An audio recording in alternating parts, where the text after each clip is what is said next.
Hi guys, so naka-install na kami ng front lights or yung gagamitin ko ay itong mga track lights na to. So pina-install ko na siya kanina and ngayon bubuksan ko na, i-reveal ko na sa inyo. So, eto na siya.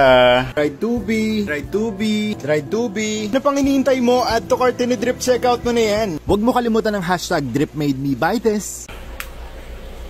Oh my god, sobrang ganda. So dito lang siya sa front, tingnan natin yung buong tank. Ayan. Iikot tayo papunta doon. So ayan na po yung buong tank ngayon. Kitang-kita nyo na yung kanyang foreground. Tapos doon sa likod, yung LED lights lang yung ilaw natin. So ayan po, kitang-kita na yung hardscape natin. Sobrang nakakatuwa, grabe. Ayan na po yung itsura niya sa ngayon. Sobrang ganda, kitang-kita na, nakakatuwa. Yun lang, yun yung update ko sa inyo.